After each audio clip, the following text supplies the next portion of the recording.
Hello, sir. Hey, John. Kumusta? Hi, sir. Hi, sir. This is Nico, sir. Hi, Nico. Hi, sir. Hi, sir. Thank you. Rinig ba? Malinaw ba? Malinaw ba? Yes, sir. We're just going to start the interview, sir. We will be using this kasi a little background, sir. Every September, we're actually conducting our major play, but current situation, we cannot do anything live. So what we're going to do is we're just going to feature the different authors of the play that we did last February. I think I'm ready for a new play. Hindi lang ako kabalo kung ano. Kaya daw ready na ang pagkababaan ko. Daw ready na ako sa mga dialogues. Hindi lang ako kabalo kung anong ubrahon.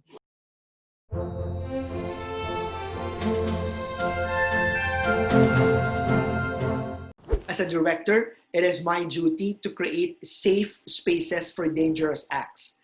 Meaning, it is my obligation to help the actors explore their characters or their characterizations and really help them understand why is there a need to do it, most especially when we deal with scenes that are explicit and scenes that are so delicate. More than that, I would always want to stay faithful to the script, but in a way tame some of the dangerous scenes so that it will appear pleasant to the eyes of the audiences.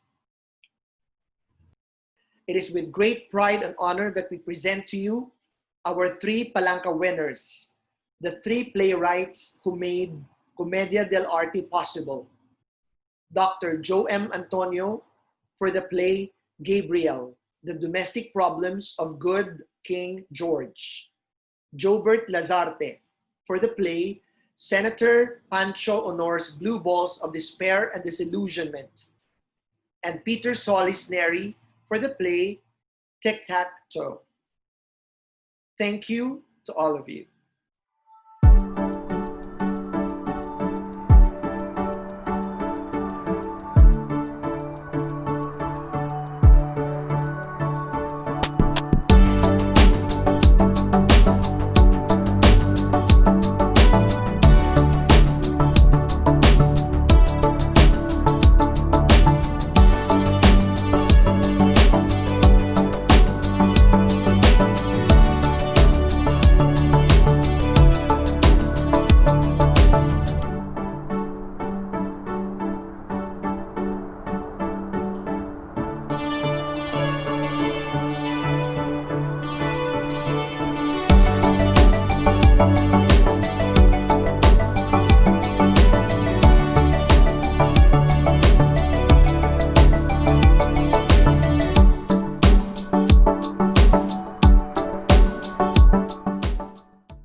So, last February, I've been fortunate to witness one of Iloilo Prima Galaw's finest plays. And I must say, Commedia Dell'Arte left me with no words. I was completely astonished by how fascinating it was, and I loved being there at the audience. Every second of it, from Senator Pancho's Blue Balls of Despair, to Gabrielle, to Tic Tac Toe, and even after the curtain call, there was never a dull moment. It was an exceptionally sophisticated play of comical divisions, and despite it giving us, the audience, a good laugh, it never failed to address societal issues. And I think the way they did it and how it was delivered was the most perfect platform to advocate for change. It was amusing yet eye-opening. It was masterfully written and perfectly performed. And it is certainly worth more than the price of admission. And I must say, Commedia dell'Arte was one of the best and positive things that has ever happened in this rough year. So hats off and congratulations to everyone, especially to Sir D, to More Plays and Colors. Hi, I'm Roby, and I'm one of the people who witnessed the most amazing Commedia dell'Arte. And I can truly say that it was amazing because the flow of the scene, the proper lighting and the light effects, the background music, and the stage design was all flawless. And of course, it was performed by amazing actors. And I can truly say that they really work hard for it and they are really prepared for it. So I want to say thank you to Sir D for inviting us to witness that wonderful event, and I wish you all the best for more upcoming events, and congratulations and good luck. Hello everyone. First of all, thank you so much Iloilo Prima Galaw for making and bringing Commedia Dell'Arte here in Iloilo City. Especially to Sir Romy John Dell'Arte, the president of Iloilo Prima Galaw and the overall director and choreographer of Commedia Dell'Arte. Sir, thank you so much for being such a creative, very supportive and dedicated person. I really admire your passion and the fire burning towards your craft. And regarding Commedia dell'Arte, this is really, theater is really a new thing for me. This is something that I'm not really familiar with. I'm not knowledgeable enough and not even exposed to it. But as I watch Commedia dell'Arte, thank you so much for giving life to these three stories that give us a lot of emotions. We laugh, we get sad, we learn a lot of life lessons. And as I watch and being part of the audience of Commedia dell'Arte, it really opened up the world of theater, appreciate more about this kind of art. And to all Iloilo Prima Galaw artists who actually portrayed their roles during the Commedia dell'Arte, you guys really did a great job. At your very young age, you are very lucky to portray the roles of the three stories written by well-known writers of the country. And to all the people behind the Commedia dell'Arte, you guys are fantastic. And I hope that we continue to create such an amazing piece of art. And thank you so much that I tend to experience this once in a lifetime moment of fun and excitement. And thank you so much for bringing such kind of art just in front of us. And personally, from the bottom of my heart, thank you so much, and may God bless us all. Thank you. It was amazing, it was brilliant, it was well performed, and it was well directed. Iloilo Prima Galaw's production of Commedia dell'Arte last February was definitely one of the best, if not the best, plays that I've ever watched in a long time. It was phenomenal and a classic in a way that it was able to incorporate smart comedy and humor in one single play of epic proportions. The stage set, the costumes, the props, they were all very casual and very minimalistic, which greatly complemented the scenes being portrayed.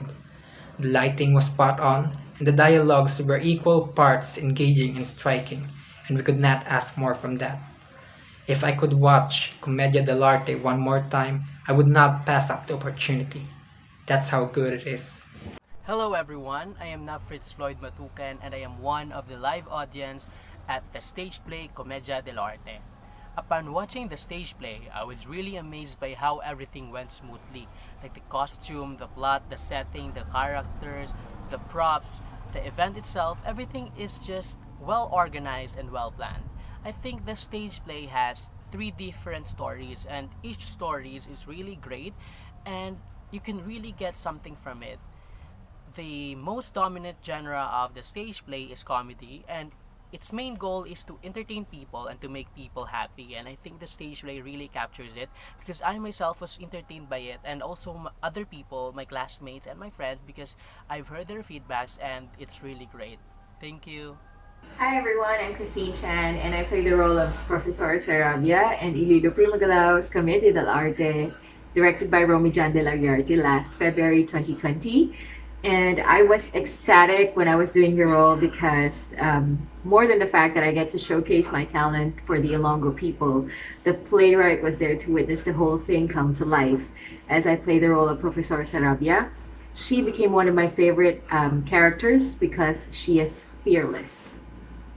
Hi, I am Nico Chua and I play the role of Stan in Tic Tac Toe, one of the plays featured in Iloilo Prima Galaw's Commedia Dell'Arte, directed by Romy John de Lariarte. This play was written by the multiple award-winning playwright, Palanca award-winning playwright, Peter Solis NERY.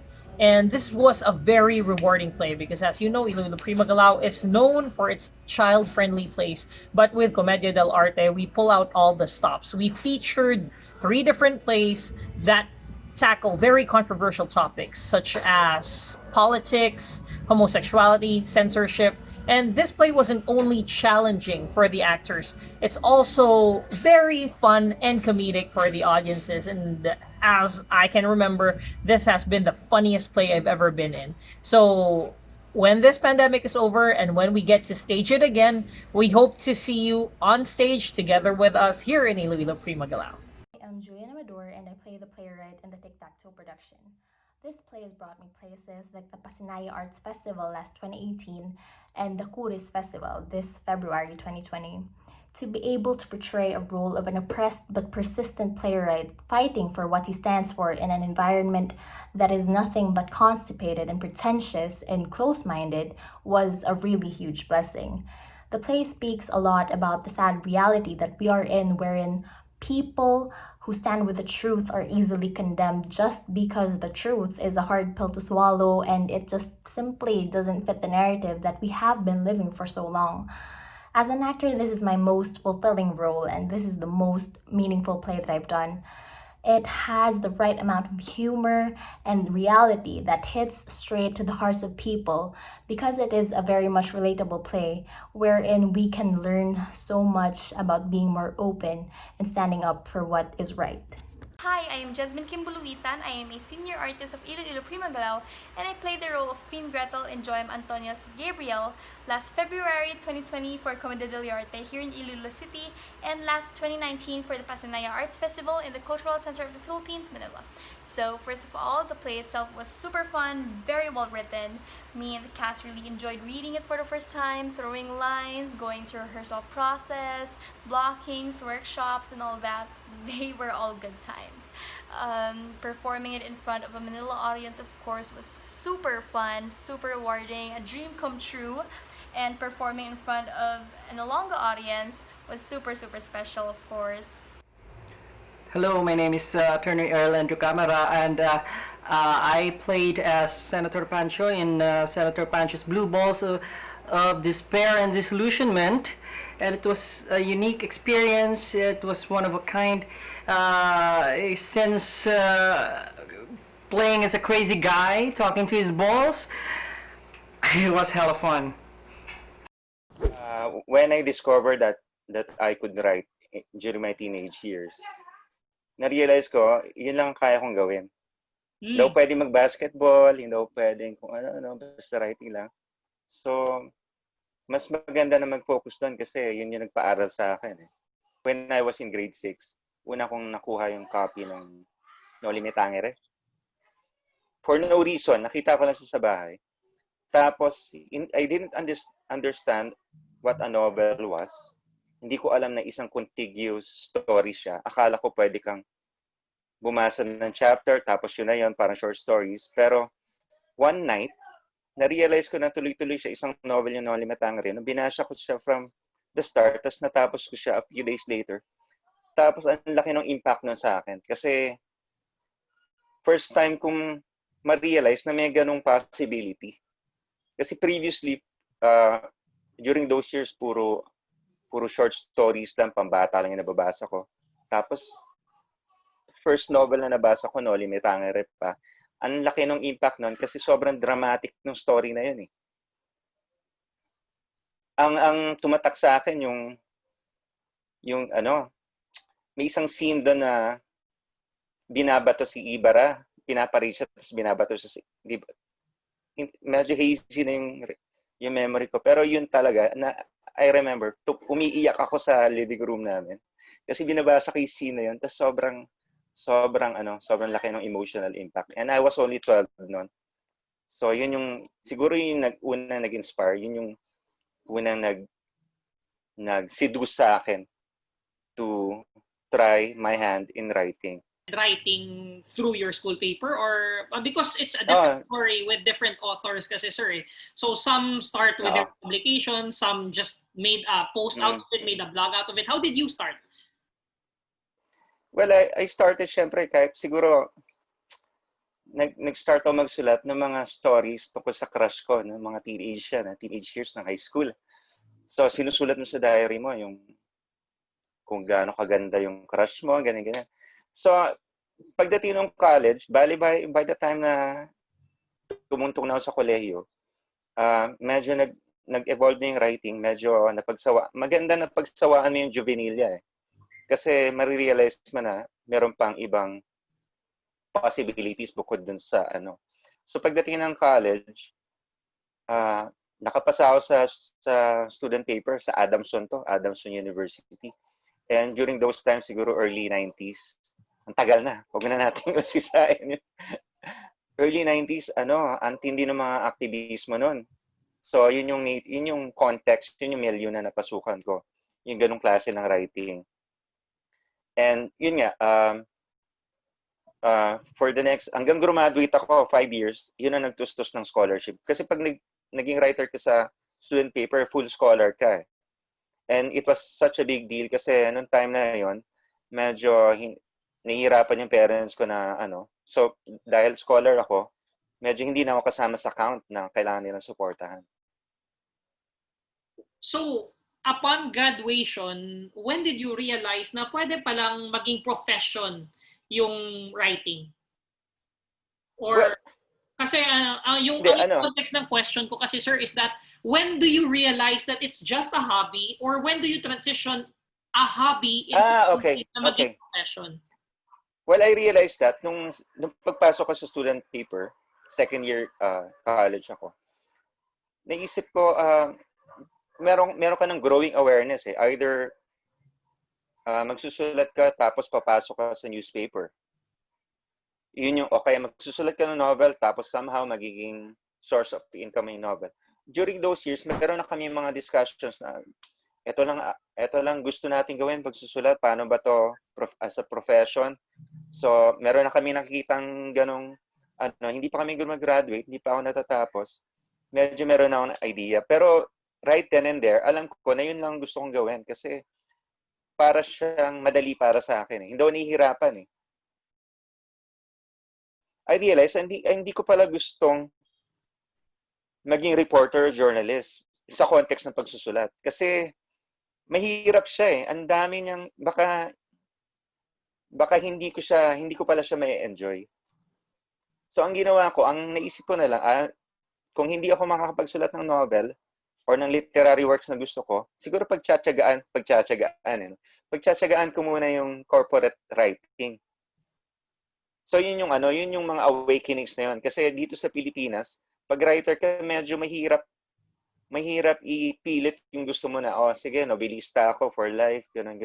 Kasi wala ka namang malaking market dito eh. So kasi there was ibang input naman kasi binigay ng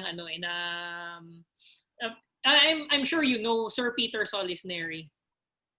Yeah. Sir Peter Solis NERY, his take on Hugot Lines is that it can be art, but it has to be extended. It has to be expounded. It shouldn't just stop in a single phrase. Yan yung kanyang attack dyan eh.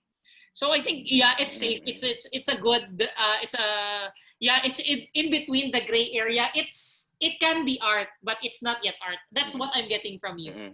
Yeah.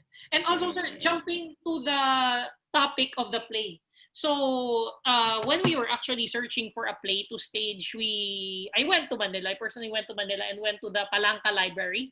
And when I went to the Palanca Library, I was able to see your play. So it was Pancho and his Blue Balls of Despair and Disillusionment. How did you... Pancho Aunor. Pancho Aunor yes. And his Blue Balls of Despair and Disillusionment. How did you come up with that killer of a title? Well, do you know Charlie Kaufman, the Hollywood writer? Charlie Kaufman. Adaptation,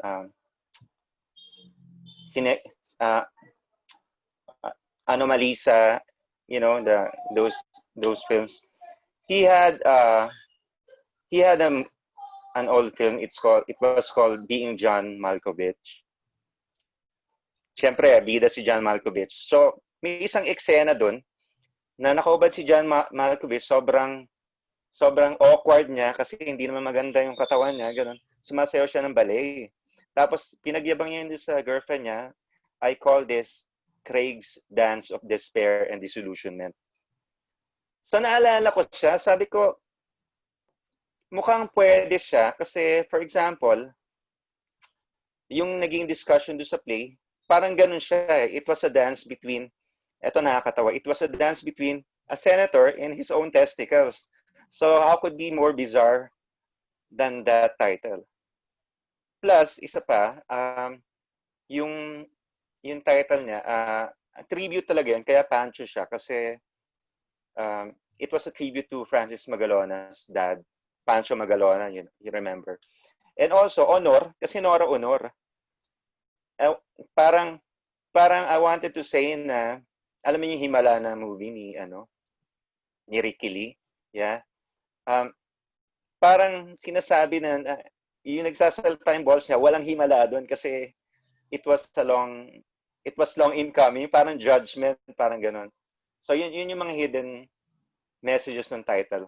I'm not yet ready to say that I've excelled in the form, but I would say that I'm continually studying and learning new tricks.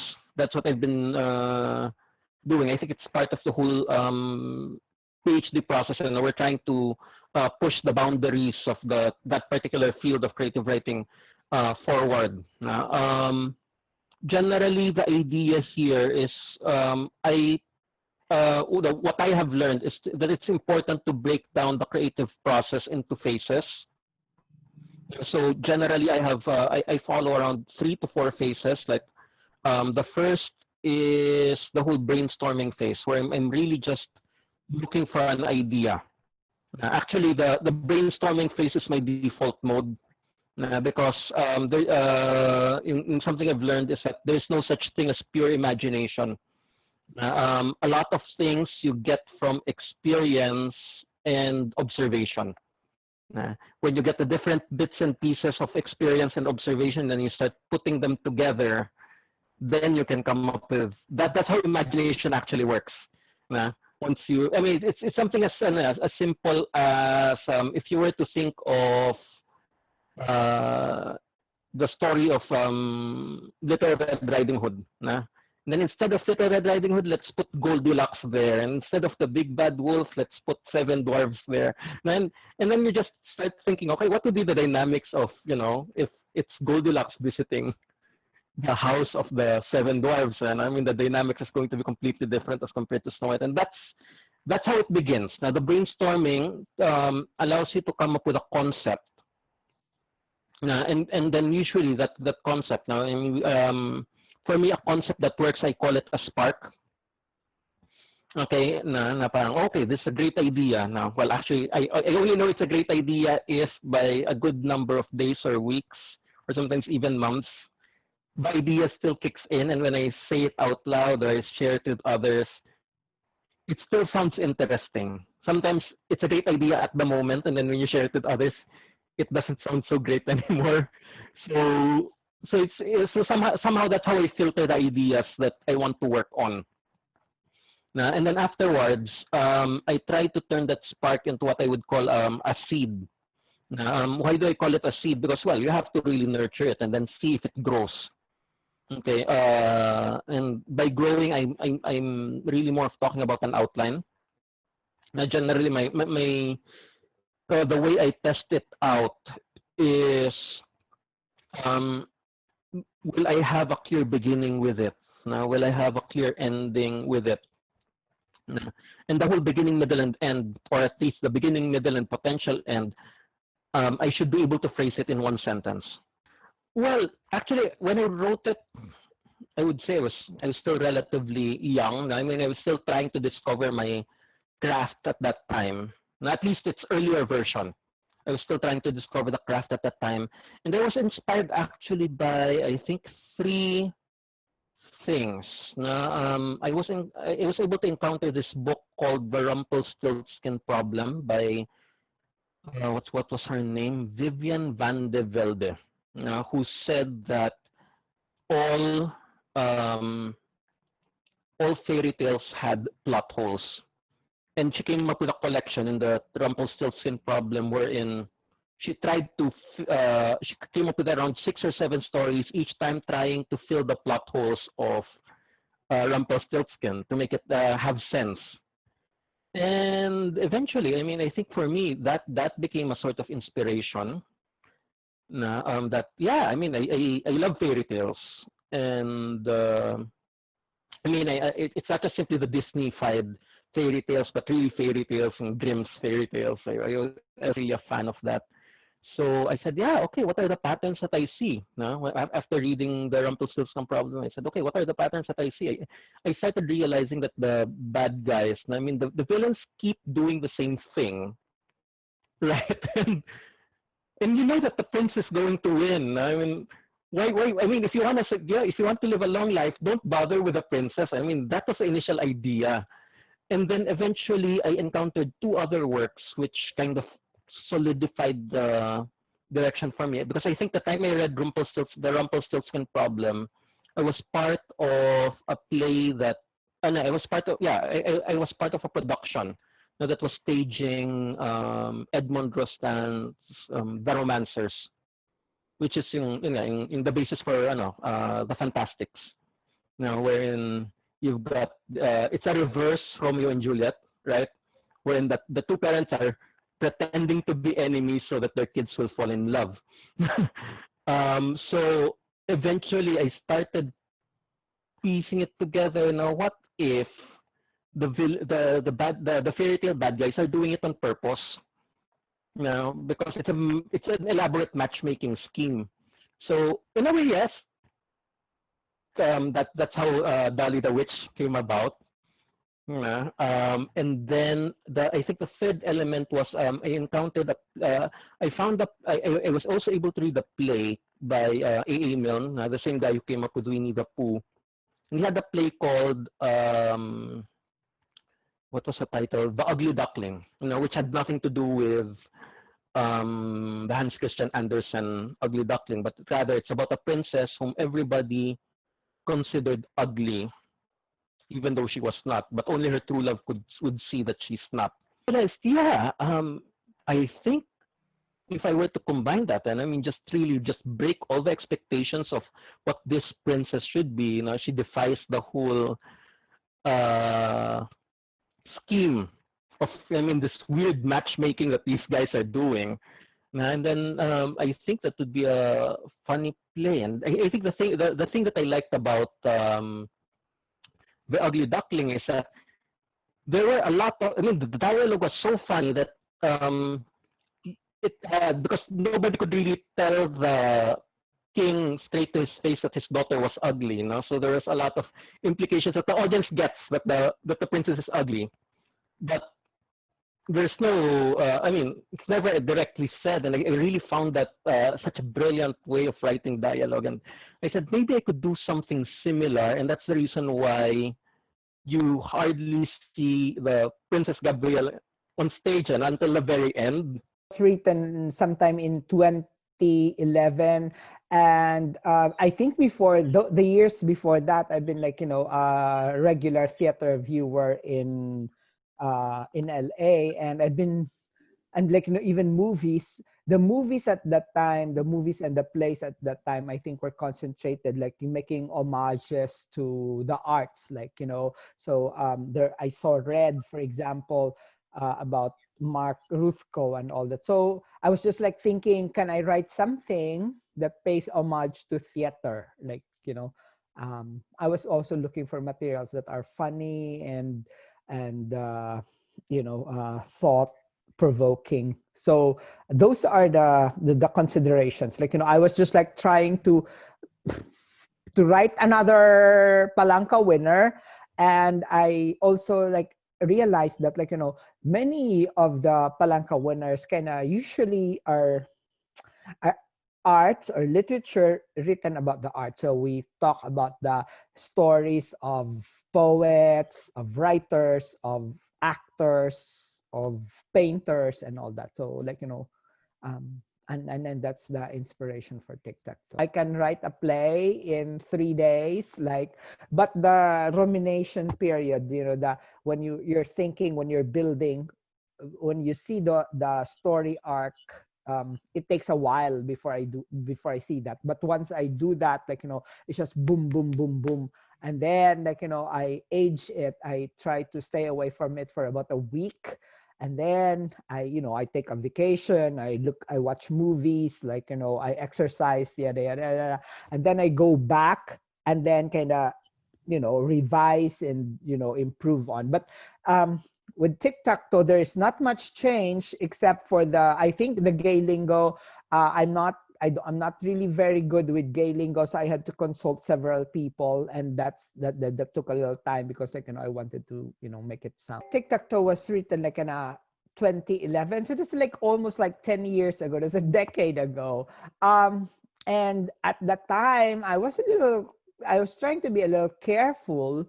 I was a little bit careful because I felt that I was just climbing up, and I really wanted to win the Palanca in 2012 for Tic Tac Toe because if I won first prize, I would have been Hall of Famer, so but also I felt that I had to take risk at that time. So I said, write a controversial play. If they like it, they like it. If they don't like it, they don't like it. So what have I to lose?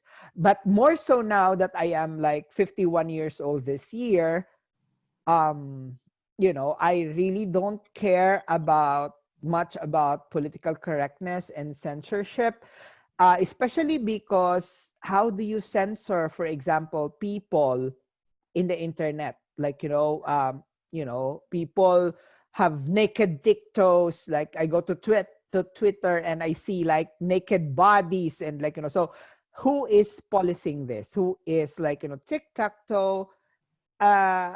Censorship? No. That's why I love Iloilo Prima Galaw for for risking it and for producing the play. I really don't see a clear a clear path for production of Tic Tac Toe, especially in Iloilo.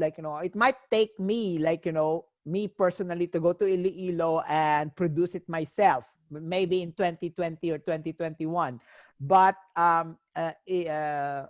Iloilo Prima Galaw started doing it in 2017. So there's 3 years going, 4 years this year. So about political correctness, I'm actually getting tired of political correctness. I was just reviewing my memoirs. It's being released. I have a new book coming. It's called The Heart of My Youth, and it's that Purple Saga, the Purple Cat Saga. It includes the books, The Essential Thoughts of a Purple Cat, Moon River Butterflies and Me, and My Life as a Hermit. And even then, in 1996, these books were 1996, 97, 98, okay?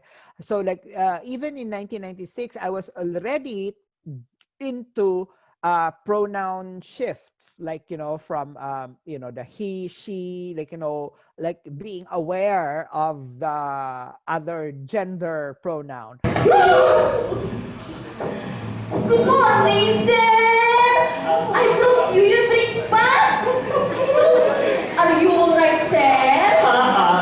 Well, I'm fine. You look like someone kicked you in the balls, sir! Please promise me you'll stay quiet. All right. I promise. But I can say the same thing about them. Yeah, I'm a bit more temperamental than my brother here. In fact, I am quivering with excitement. I can't wait to meet all your friends, Pancho. There's so much to tell them. Stop it! I know what you're trying to do! You want to humiliate me in front of my colleagues in the Senate! You want to shine the honest halls of that institution by turning me into a burden myself! You realize we are you?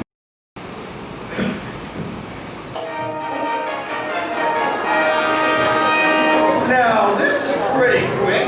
Nothing beats the most reliable media.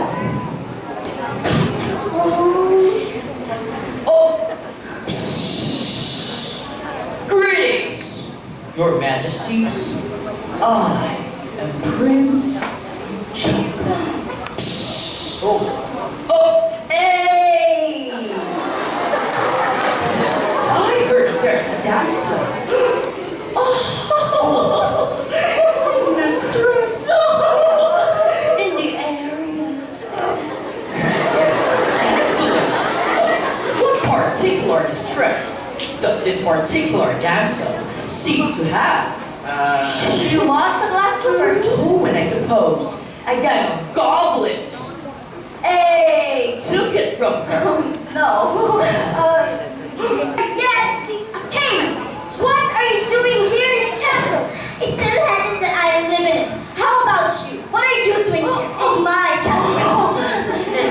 Actually, sweetheart, it's our castle. I'm so Look, I've been having a bad day. Some midget pricks me in the finger to drive me to sleep. Some let's wakes me up with a kiss, and then there's you. Ooh, you forgot the ogre.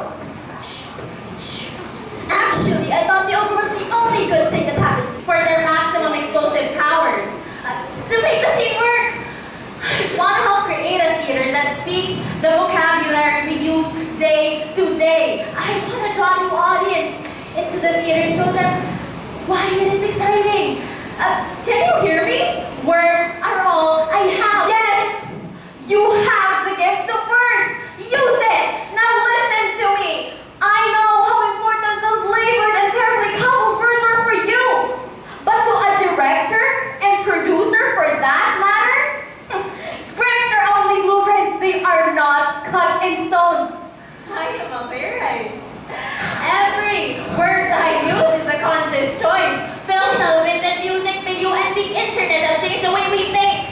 We have no need to be told stories in the same constipated language our parents or their parents used. We need to reinvent theater to serve our purposes. We need to do theater in a language. Try to rewrite a little bit. We will do improvisations. Give the play your best shot and don't be so tied to the original. Don't be afraid to try a little bit. A new idiot goes a long, long way. Start when you're ready, all right?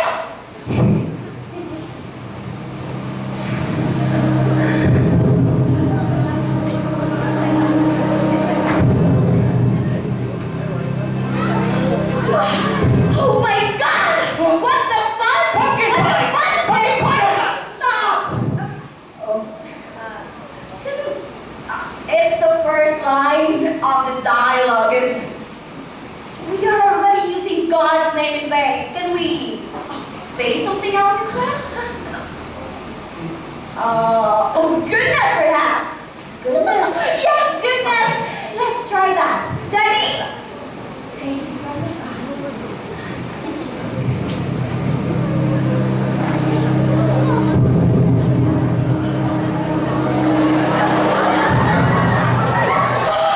Oh my goodness! What the fudge? What the fudge is that?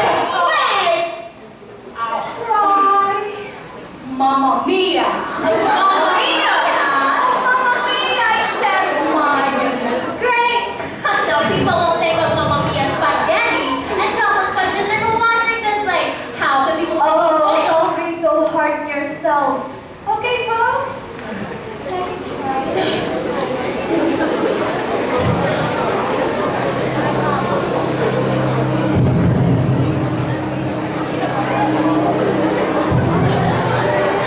Oh, Mamma Mia!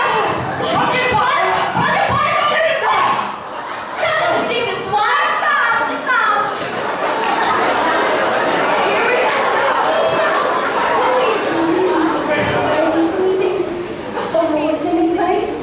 Why not try?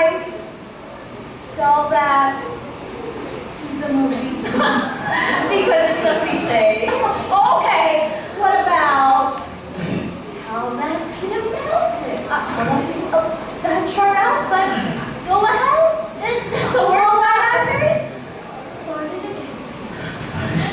to the mountains that John wannabes? You were both plain and exposed, Jack and Jill pretzels with each other. Cutting hearts, and it's not what I think it is. The fish idiots that you were fudging my brother. You were fudging my skin. Sorry to interrupt. Why don't we change the brother's character to someone more distant, like a driver? Or no? Why not? Because that is really retarded. That will change the whole dynamic. But it's all whenever you watch it stand be punching his brother-in-law. Because that is the crux of the play. Two weak men forced to live together under the wings and claws of a very crazy woman who is close to their hearts. Come on, let's just try on for size, okay?